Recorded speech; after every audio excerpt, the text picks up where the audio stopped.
Hello teacups, what's brewing? Welcome back to the channel and thank you so much for being here. Few days there, things were a little bit boring in Chantal world, so I just kind of left it, but we'll briefly touch on the Hell is a Highway to Montreal, particularly just to say the weekend guest did not end as expected and it was giving me really big rejected energy. Yeah, I can't prove anything. Maybe I'm wrong. Maybe her story is entirely true. But you're seriously telling me you got to the point where you saw everything and then what? You just stopped, said, no, you seriously can't satisfy me with that, and took an incredibly awkward 2-hour journey home. Doesn't seem correct. Seems a lot more correct that you guys went to your apartment. The guy saw the state of the place, you had something to eat, maybe he decided that he didn't want it to go further, and then you took a really awkward 2-hour car drive home. So I have no proof of it. We're going by what she says, not by what I say, but that's my take. So that being said, we're going to move on to this is a sign from God. Frankly, I think God's got other things to do, but who knows, maybe he likes Tinder. So basically, she can't get into Tinder. It's just a white screen. I hadn't watched it because I'd already watched this from the original, but I saw that Just Saying said she was banned from Tinder. I might have missed her confirming that, but it was a white screen. She couldn't access it, is what I got. And she's taken it as a sign from God that she should go back to glowing up. And I'm like, well, whatever it takes at this point, I suppose. Apparently she's in contact with people from before when she was on Tinder. I'm guessing they moved off app, which seems like something you're not supposed to do, but okay, up to you. She doesn't need any new guys, is the point. She's been reading Monty's Kiwi Farm thread, which at some point, probably death, but at some point she needs to just let some shit go. It won't even be death. She'll be haunting the afterlife going, guys, I'm processing. She does say that someone should go to the courthouse. I know there had been talk at some point that he was going to go, which that seems a bit close for me. But she was like, not her. Nada, according to my date at the moment, right now, as I'm filming this, it's the 2nd of August. So he's in court tomorrow, which might be the day after my time, depending on what time he's in court. I don't know. I expect we'll hear some news. But at the moment, we're not sure what happens. He seems to not be online as far as I can tell, which is probably the smartest move he can make at this point. I'm not entirely sure how the conversation gets back to Dee Dee, but I guess in her head it all connects. And she still thinks she's gross for all the same reasons, but that it's better to stay away from them. She's decided for some reason she wants to be besties with S-Jam, even though she was really, really against it. She was wrong. She doesn't think he means badly. I actually think she had the correct take on him before, which was showing up at her place is crossing a line, and really, really check where that line is before you make the 8-hour car journey. Like, I don't think he took the right move there. Apparently, I've never watched him, but apparently he's doing better now. But I find her wanting to reconnect it with him really weird, considering how things went down. I mean, when it was happening and he was then starting to post online insulting her and she lost her temper, I was like, oh, Jesus, really? Do we need to do this? Is it this important? But her instinct at the very beginning of that, which was, guys, please don't, this is creep, please don't turn up at my house. This isn't okay. While at the beginning, she was still trying to be nice to him, because he had been a supporter of hers in the past. I think that was the right level of concern to be having, and maybe at that point reflect about giving out your address and things. We talked about all this at the time, but I find it weird now that they've gone through all that and S-Jam was insulting her and all of this, she's now like, no, let's go hang out with S-Jam. And I'm like, dude, okay, I mean, not a shock, but you appear to have learned nothing. Okay. We're back to talking about the guy, the weekend guest, I'm guessing. I was getting a little bit confused at this point. I did make a chart. Foodie was confused where it came from, despite the fact that my name was on the bottom, but it's on a community post if you want to see it. I'm assuming at this point she's talking about the weekend guest, who, if you remember, she claimed she wouldn't suck off.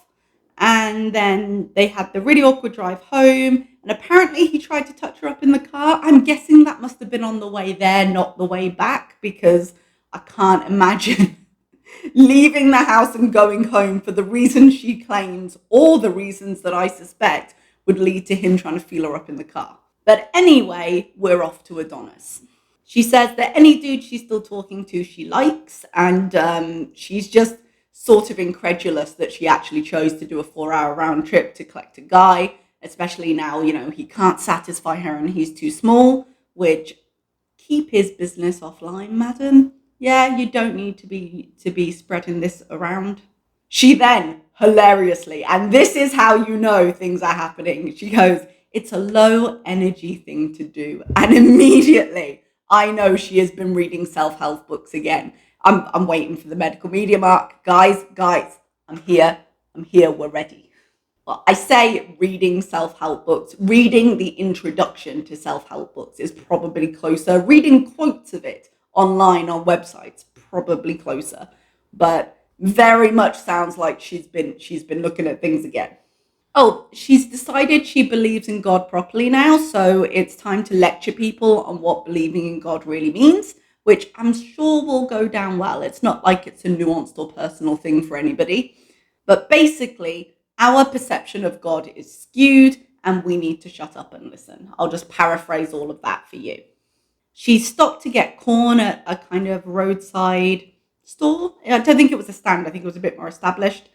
There were these oversized chairs there she was thinking of getting into for a selfie, but then there were people, so she runs back to her car and doesn't do it. She comes back with some corn, which for some reason she's insisting on saying with a T, and then repeating with a really hard T to make sure we understand that she's not using the correct word, and I don't understand the reference. She's got some fresh garlic. Oh, I didn't realize these were available. She's bought these garlic greens.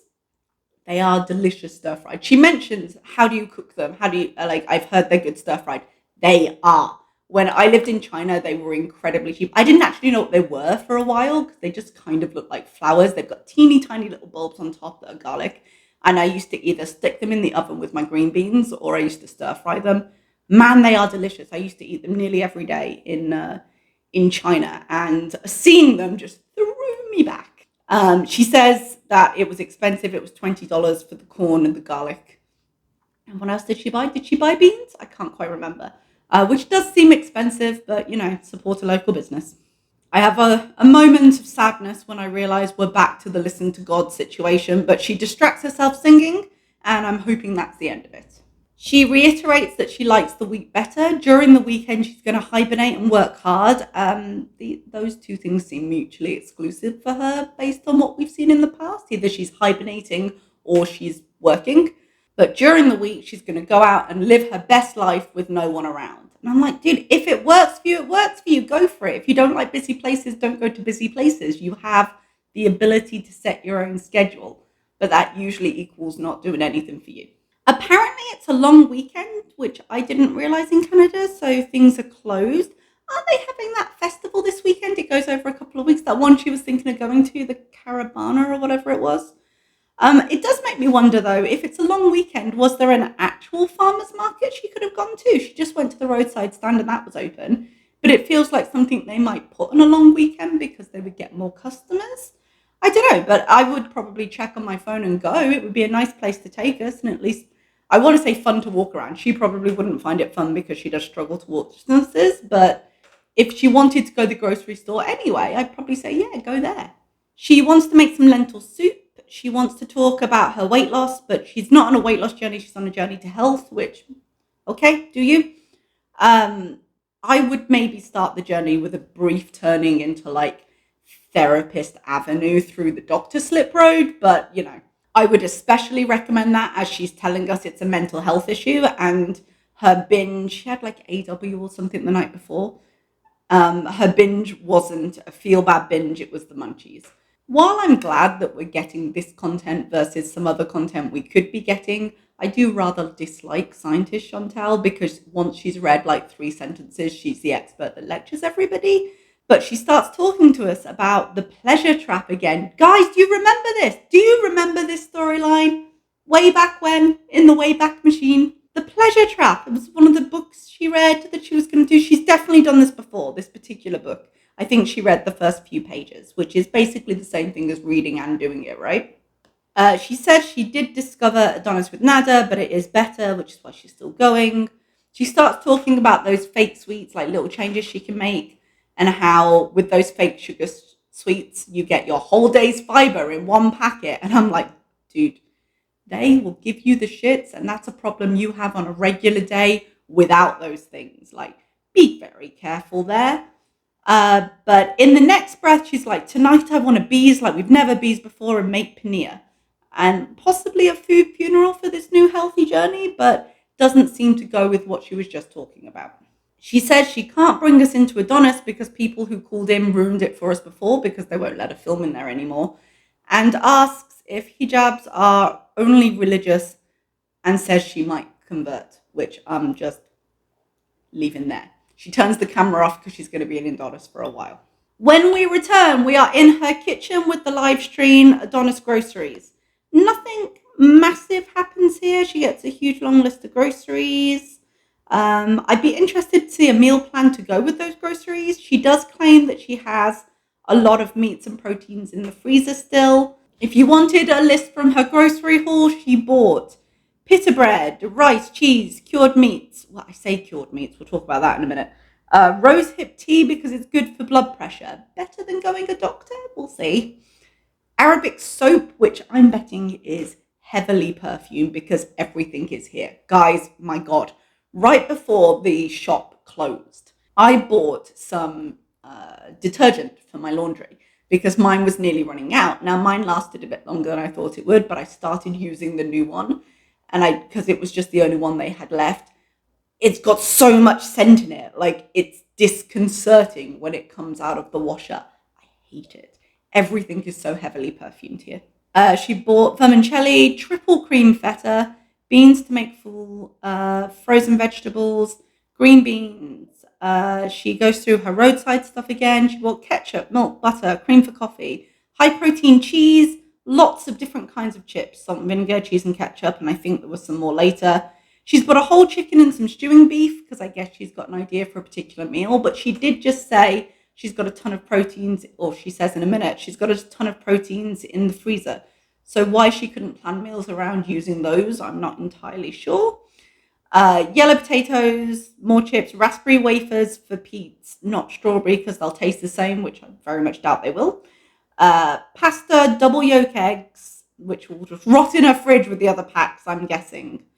These marshmallow chocolate puff things, shallots, pesto, rose water, which she rubs onto her face and then puts in her drink.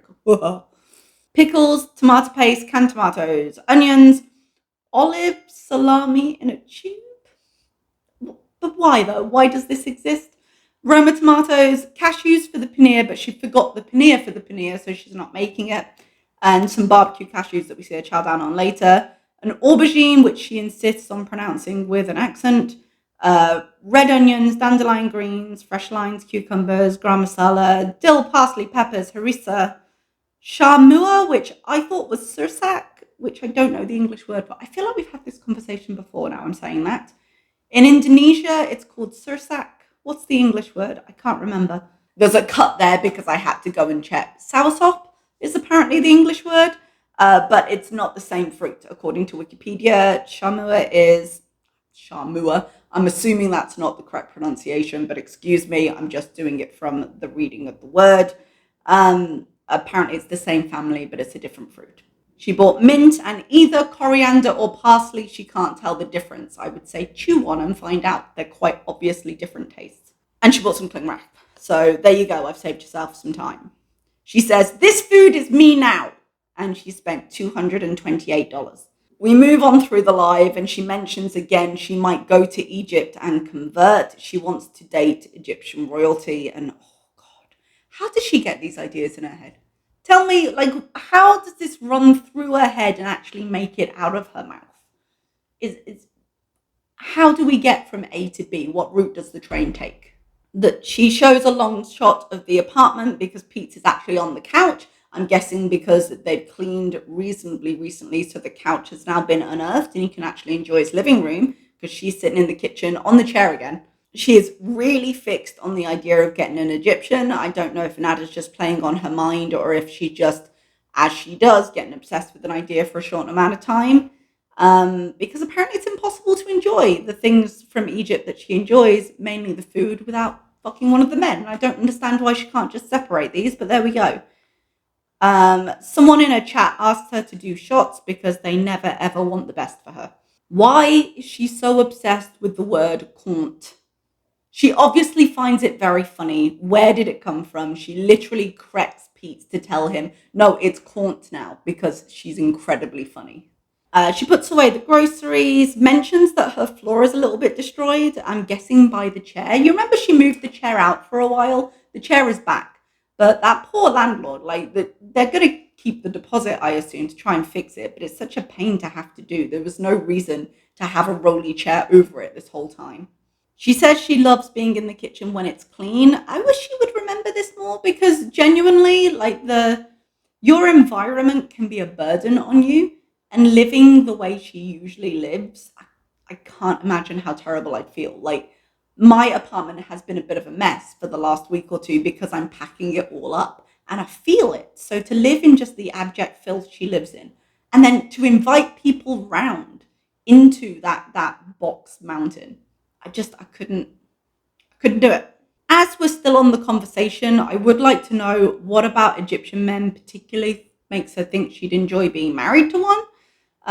Her experience with Nada, is that where she's getting all this? I mean, why would you call someone an abuser and then look for someone just like him? Usually people overcorrect in the opposite way, don't they? They've had a bad experience, so they go all the way to the other side.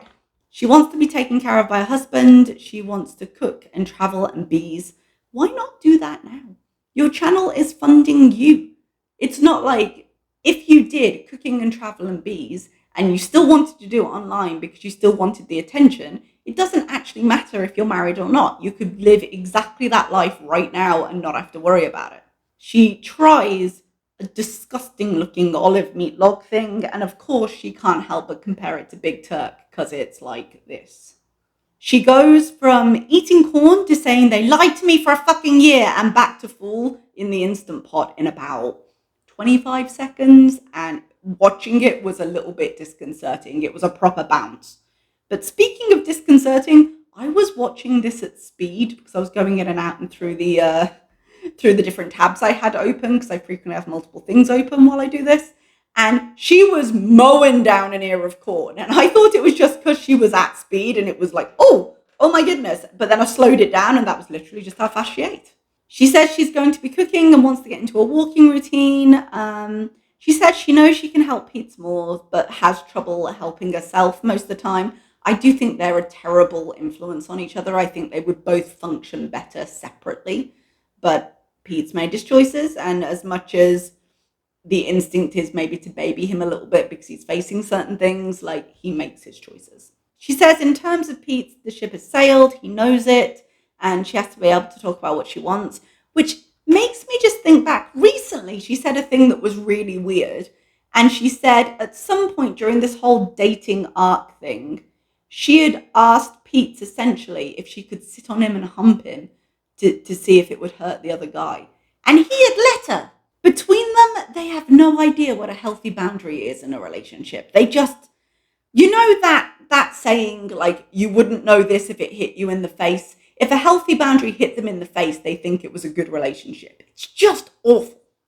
She does start speaking a little bit on Pete in a way I really, really wish she hadn't, though. She doesn't go too deep into it, but she starts talking about kind of his gender identity and if he's on the spectrum. And she doesn't say too much, but I really don't think that this is a topic she should be on at all. Even living with him, even saying, well, I should be able to say what I want. Both of those things are really personal to him. And whether he's mentioned it online or not, he has his own channel. And whether that makes it public info or not, I feel like she is close enough to him as a friend that some basic respect to just let him speak on it and leave it there would be appropriate here. Like, particularly as he has his own channel and he can do that. He has an opening should he wish to. We'll move on to the next live stream, which is Snack. I think it's now been changed to like Snack Bees. I don't know if that was maybe the title to begin with or not, but when the camera turns on, she looks properly glazed over, like she's been smoking something. But vocally, she seemed a bit more with it. And then I realized I was watching her at speed and she really wasn't. She's eating cashews. She claims she's had no wheelchair. She's just been smoking. She did recently start smoking those like 31% whatevers. So I can believe it. She's soaking fava beans to make the fool. And I thought she had an Instant Pot. Why don't you use that? Why would you need to pre-soak them? I thought that was the point of the Instant Pot. She seems to have been doing some meal prep. She's marinated and prepped some chicken. Some of it's been frozen. She doesn't know what she's going to eat, so she considers fried chicken bologna with pickles and pita. And I'm just like, you literally have chicken prepped. Go put that in the oven. You do not need to be eating fried bologna. But she said she's going to be eating stuff she cooks. We'll see how long it lasts, but let's hope. I do have to wonder how much of the chicken meat product olive log thing has she eaten? Because when she's cutting it up, it looks like she's got a lot less of it than she had. She doesn't seem to have much left. She then decides it's a good idea to try Truth Hour because she's high enough for that. She's interrupted after the first question because the cats are trying to drink bean water, which she goes and rescues them from. And it gives her a little bit of breathing room as well. This is obviously all according to her, so how much you believe is how much you believe. I'm just reporting. Yes, her and Roman made out. Last time she contacted Nada was at the hotel that we saw. The last time she sent money was a long time ago, is her claim. She has never paid for sex. I'm wondering if she's counting the 700 for Big Turk. But then she goes, oh, wait, maybe? And I'm sorry, what? Either you pay or you don't pay, you know? I don't know if maybe she bought something for someone and in return they got it on. So money didn't directly change hands. I don't know. She doesn't elaborate, but she goes on to, are you concerned about your enlarged heart? And she says, yes, but not as much as I should be. She says Big Turk is real. She ignores the questions about Big Turk being a prostitute, but says, I can talk about me, but I can't talk about other people, which is not a confirmation or a denial. But apparently none of the men are fake, and it does leave me to wonder how the British Indian man is sometimes Moroccan then, but mixing stories, who knows? Postcard Club is not a scam. She'll make up for it. I don't understand why it's hard to write a postcard. I really don't. She didn't guarantee a postcard from a particular place. She could just write a postcard. She's getting questions she doesn't want to answer, so she says Truth Hour is over so that she can pick the one she wants and then ignore the one she doesn't. She says she's slept with maybe 20 men in her life. I mean, at this point, I'd say 18 of those were in her recent stories. Someone asked something about Pete's being her best lover. She says no, and then says she doesn't compare her lovers. And I'm sorry, but bullshit. And somebody called Ted in her comments basically says the same. And she says, when? When is she compared? I'm like, really? She's been talking about their dicks for weeks. She describes the weekend visitor's penis again, but still pretends that she wasn't rejected. And apparently she didn't give Big Turk 700. So we're addressing that now. Is that the same as not paying him? She's always, whenever she lies, she's very, very deliberate with her words. So she's not saying she didn't give Big Turk money. She's saying she didn't give him 700. So I'm assuming, possibly wrongly, I'm assuming she gave him money, but in a different amount. Would you get back together with BB? No. Holy Nugget says Nada isn't going to prison. Holy Nugget is very, very vocal in, I believe, caps lock throughout the rest of this.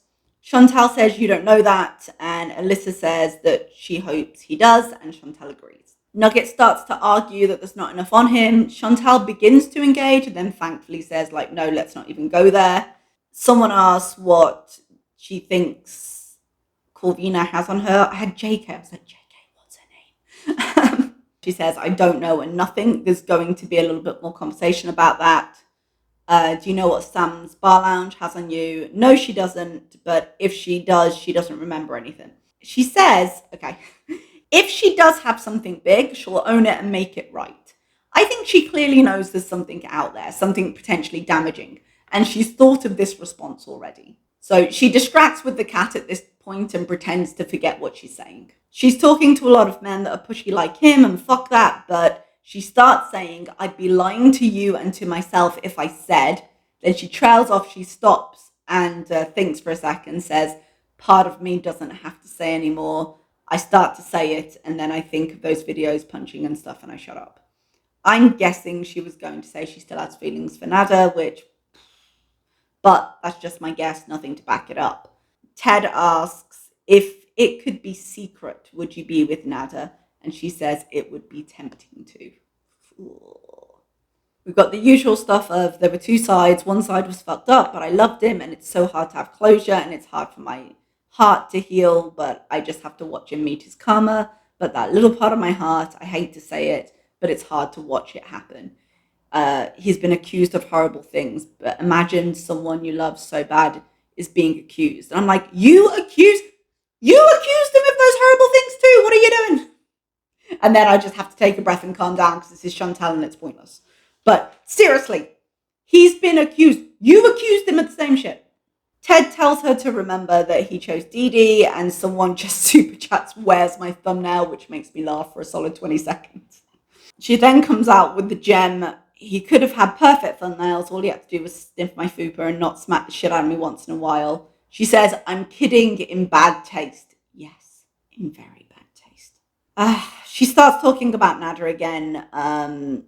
It's all kind of the same thing, but right now she's framing it in a way to get herself out of whatever she's scared is going to be revealed. She says the reason that, things just, she can't let go of Nada is because she's never still been in love with a person she's broken it off with before, which I'm assuming includes BB in this, I guess. But she talks about the videos that could be released again, and she basically says she definitely doesn't know what they have, but she's grown from even 2 months ago. So I'm guessing they have something from 2 months ago.